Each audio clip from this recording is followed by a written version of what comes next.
5 years verging into 1970, and civilization itself is wiped out.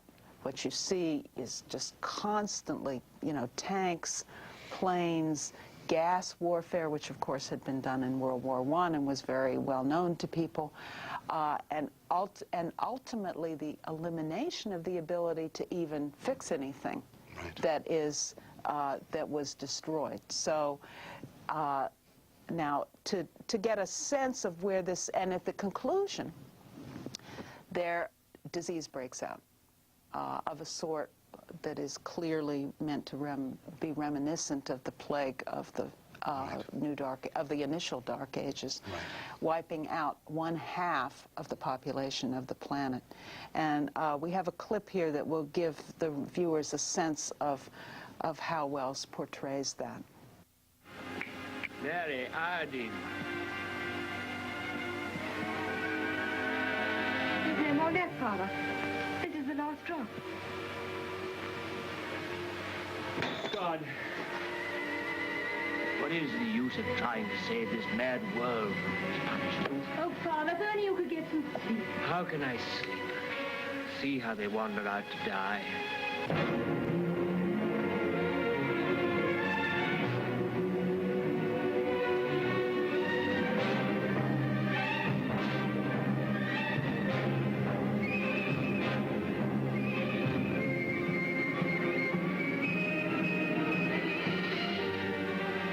Just shoot them.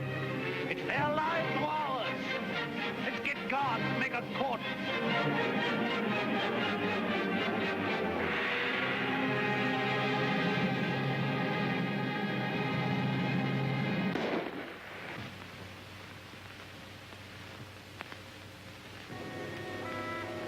That's how they dealt with the pestilence in the Dark Ages. So we see there the sickness taking over, the plague, they called it the wandering sickness, the total elimination of the modern capability of dealing with this by science, and a return of barbarism in the world. In fact, you could say that's precisely, what that reminds me of is Iraq, as you said, where the bombing campaign has in fact eliminated the most advanced medical capability that existed in the Middle East, so that no longer, and in Russia, where in many places of Russia it's no longer possible. So having done this, created this horror scene that H.G. Wells does, he then moves to set up what might be the solution. At first what appears is groupings of primitive national tribes, in effect, organized around bosses, who are trying to reset up civilization. And this guy's called the boss, and he's taken over, and he's trying to mobilize the technology and get his country back together again. When suddenly, out of the blue, come the high technology alternative to this. And from here, this is the hero of so-called the film, is a fellow by the name of Cabal, spelled as you would expect. And Cabal represents the challenge of the one world order against these people scraping to survive as national governments. And if you want to think of this next scene that we see as NATO versus Milosevic, I don't think you would have a very big stretch. So let's take a look at the essence of what Wells is trying to get across as the phony alternatives before us in this strategic period. This is an independent sovereign state at war. I know nothing about any old order. I'm the chief here, and I'm not taking any orders, old or new, from you. I suppose I've walked into trouble. Yeah, you can take that as right. Where do you come from? I flew from our headquarters in Basra this morning. We have some hundreds of new type planes, and we're building more, fast. The factories are working again.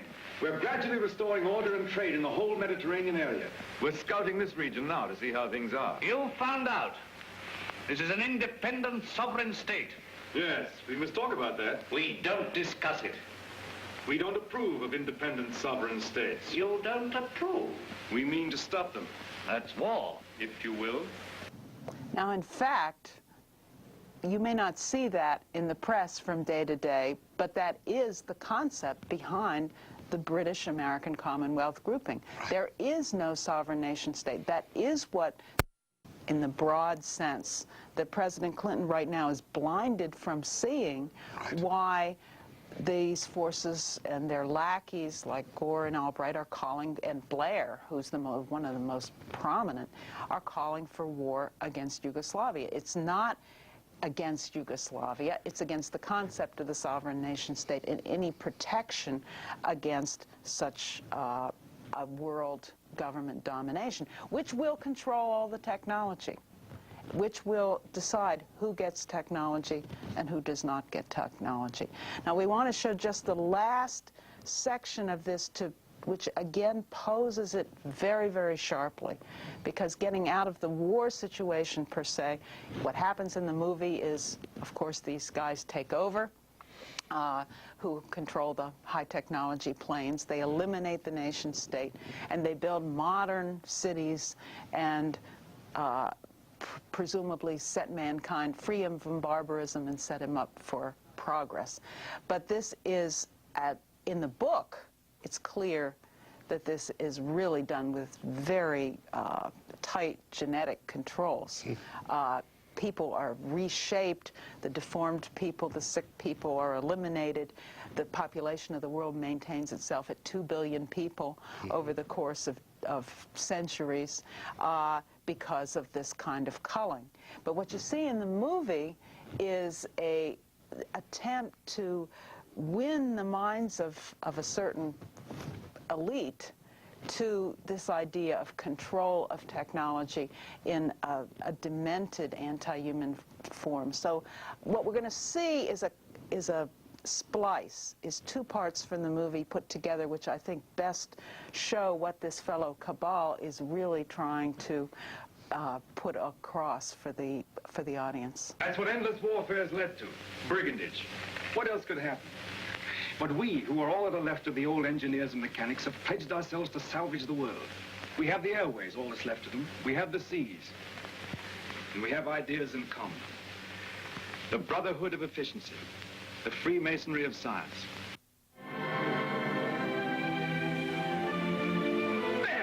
There they go. That faint gleam of light. I feel that what we've done is monstrous. What they've done is magnificent. Will they come back? Yes, and go again and again, till the landing is made and the moon is conquered. This is only a beginning. But if they don't come back, my son and your daughter, what of that, Cabal? Then, presently, others will go. Oh, God, is there never to be any age of happiness? Is there never to be any rest? Rest enough for the individual man. Too much and too soon, and we call it death. But for man, no rest and no ending. He must go on, conquest beyond conquest. First, this little planet and its winds and waves, and then all the laws of mind and matter that restrain him. Then the planets about him, and at last, out across immensity to the stars. And when he has conquered all the deeps of space and all the mysteries of time, still he will be beginning. We're such little creatures. Poor humanity is so fragile, so weak. Little animals. Little animals. And if we're no more than animals, we must snatch each little scrap of happiness and live and suffer and pass, mattering no more than all the other animals do or have done. It is this or that. All the universe or nothingness. Which shall it be, husband? Now, I hope our readers were not so taken in by that, our viewers not so taken in by that as to think that they should choose between those two.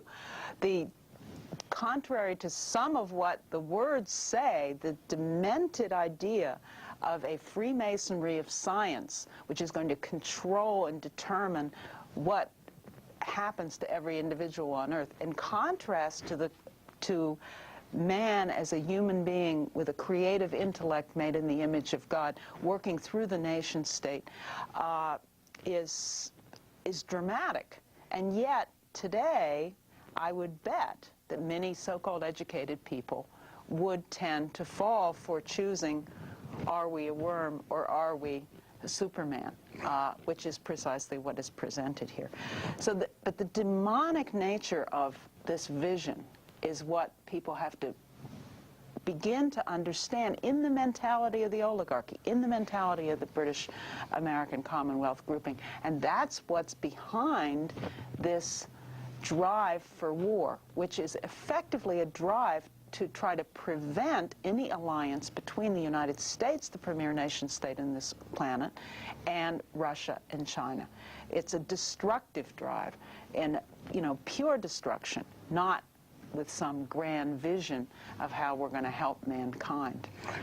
So this is what Lyndon LaRouche has been stressing a great deal lately.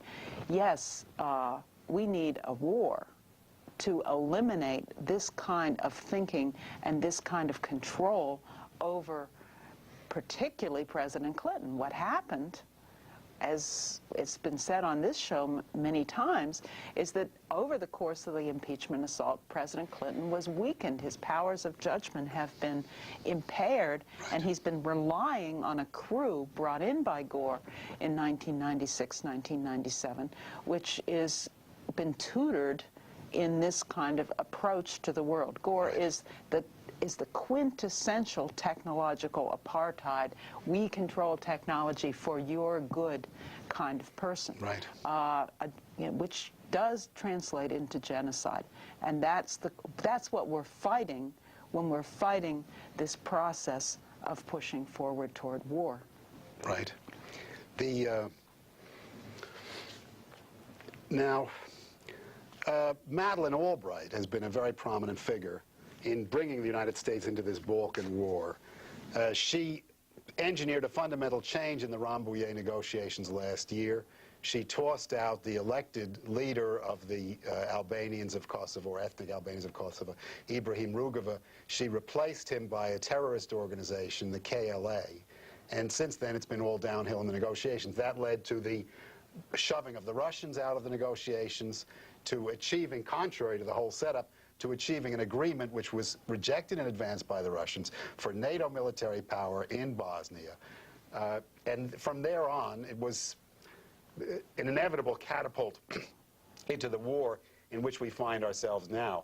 I know you've been reviewing EIR's file on Zbigniew Brzezinski, who is the teacher of Madeleine Albright.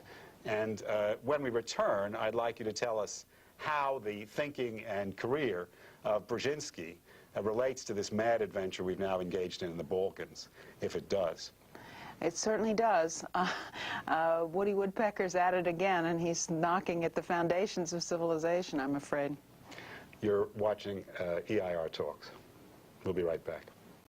5 years verging in to 1970, and civilization itself is wiped out.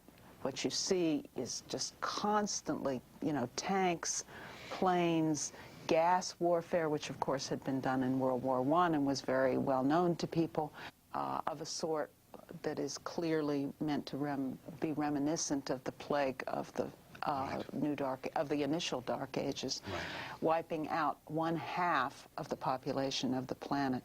And we have a clip here that will give the viewers a sense of how well. Mad world. Oh, Father, if only you could get some sleep. How can I sleep? See how they wander out to die.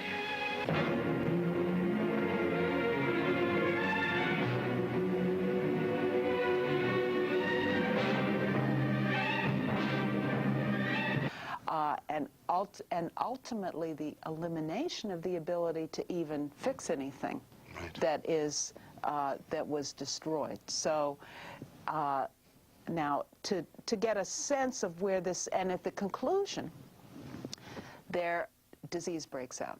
Also portrays that. Mary, iodine. no more left, Father. This is the last drop. God. What is the use of trying to save this